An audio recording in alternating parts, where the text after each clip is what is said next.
Welcome to my channel. आज आप सब किसी को बिहार बोर्ड के 10th क्लास के सेकेंड हिंदी जिसका नाम वर्णिका है, इसके पहला पार्ट जिस पार्ट का नाम है दही वाली मंगमा, इसके कहानी का समराइजेशन किया जाएगा। इसके कहानी का जो सारांश होता है उस सारांश को हम लोग समझेंगे।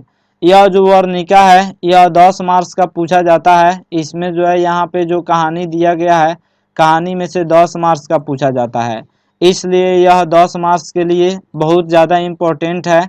दही वाली मंगमा, इसके लेखक कौन है? तो इसके लेखक श्रीनिवास है।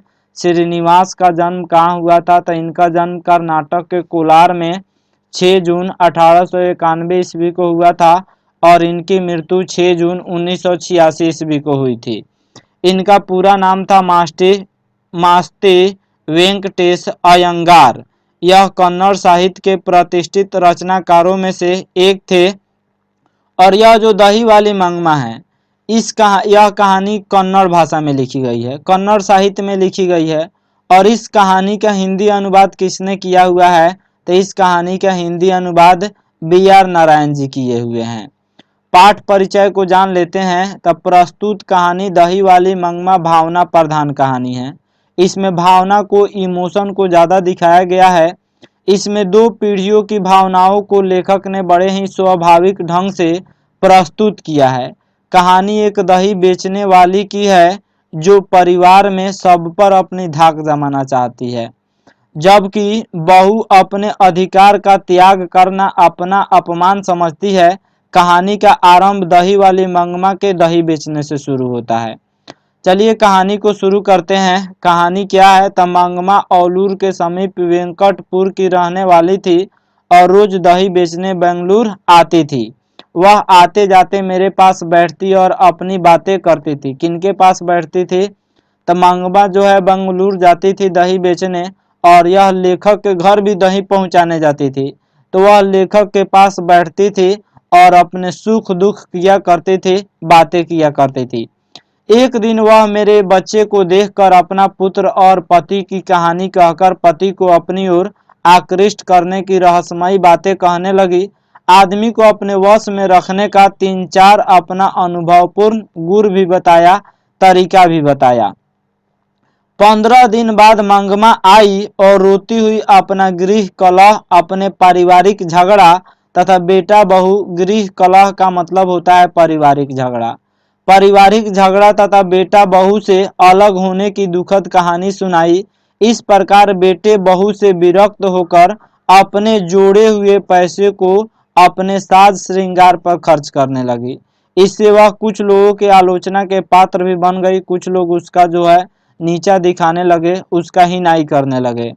बहू भी उसकी जैकेट पर ताना कसने लगी। जो मंगमा ने जैकेट खरीदी थी उस पर जो बहू थी वह ताना कसने लगी और बात बढ़ने पर दिए गए गहने भी लौटाने को तैयार हो गई। और बहू को जो मंगमा ने गहने दी थी उस गहना को भी लौटाने को तैयार हो गई थी। झगड़े का कारण क्या था? तो झगड़े का कारण तो पोते की पिटाई थी। बहू ने पोते को बहुत ज्यादा पीट दिया, लेकिन मूल रूप से सास बहू की अधिकार संबंधी ईर्ष्या थी। ईर्ष्या का मतलब जलन। दोनों सास चाहती थी मेरा बस चले, मेरा अधिकार चले, मेरा जो है धाक चले, और बहू चाहती थी मेरा धाक चले। लेकिन हुआ क्या? झगड़ा का कारण जो है पोते को बहू ने पीट दिया, जिसके चलते मंगमा झगड़ा करने लगी अपने बहू से। औरत को अकेली जानकर मंगमा जो थी वह अलग हो गई, अपने परिवार से अलग हो गई, अपने बेटे और बहू से अलग हो गई।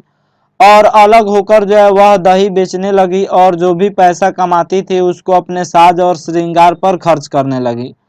औरत को अकेली जानकर कुछ लोग उसके धन और प्रतिष्ठा पर भी आंखें उठाते थे। जो रंगप्पा था, यह जो मंगमा थी उसको छेड़ता था वह, जिसके चलते रंगापा भी ऐसा ही किया। वह भी जो है हमेशा मंगमा को घेर लेता था और छेड़ता था और पैसा छीनने की कोशिश करता था, जिससे बहू के पैनी निगाहों ने ताड़ लिया। बहू ने यह बात जब जान गई तो उसने जो है फिर मंगमा को अपनी ओर मिलाने के लिए एक षड्यंत्र रचा, एक जो है चाल चला और उसने पोते को उसके पास भेजने का एक नाटक किया। अब मंगमा थी वह भी अब मंगमा भी पोते के लिए बाजार से मिठाई खरीद कर ले जाने लगी। एक दिन कौवे ने उसके माथे से मिठाई की दाना ले उड़ा। अंधविश्वास के कारण, चूंकि क्या होता है, कौवा किसी के माथे पर बैठ जाता है तो कुछ लोग इसको जो है अंधविश्वास मानते हैं और कुछ लोग कहते हैं यह दुखद घटना का संकेत है। और अंधविश्वास के कारण मंगमा भयभीत हो उठी, जिसे माँ जी ने बड़े कुशलता से निवारण किया। उसके बाद बहू के द्वारा नाटकीय ढंग से पोते को दादी के पास भेजने का बहू का मंत्र बड़ा कारगर हुआ। दूरी बढ़ने से भी प्रेम बढ़ता है, मानसिक तनाव घटता है, और हुआ भी ऐसा ही। और मंगमा को भी बहू में फिर से जो है, जब पोता जो था वह मंगमा के पास आने जाने लगा तो इस तरह से मंगमा को भी बहू में सौहार्द दिखाई देने लगा, मित्रता दिखाई देने लगा। उसके बाद बेटे और पोते में भी स्नेह प्रेम की भावना आने लगी और बड़े बूढ़ों ने भी मंगमा को समझाया।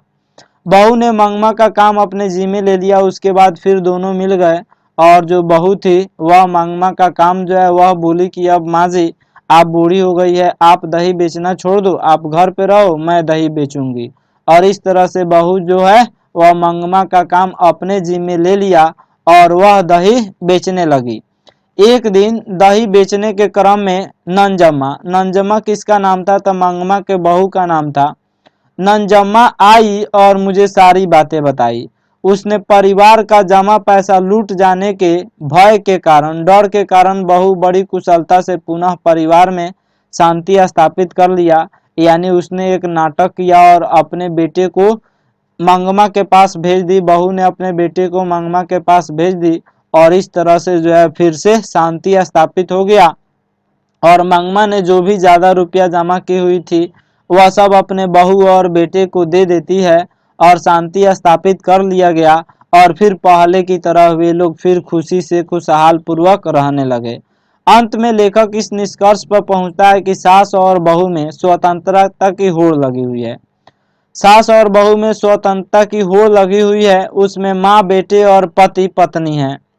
उसमें जो है माँ बेटे हैं और पति पत्नी है। माँ चाहती है अपने बेटे पर अधिकार जमाने के लिए और पत्नी चाहती है अपने पति पर अधिकार जमाने के लिए। माँ बेटे पर से अपना अधिकार नहीं छोड़ना चाहती है तो बहू पति पर अपना अधिकार जमाना चाहती है। ये सारे संसार का ही किस्सा है।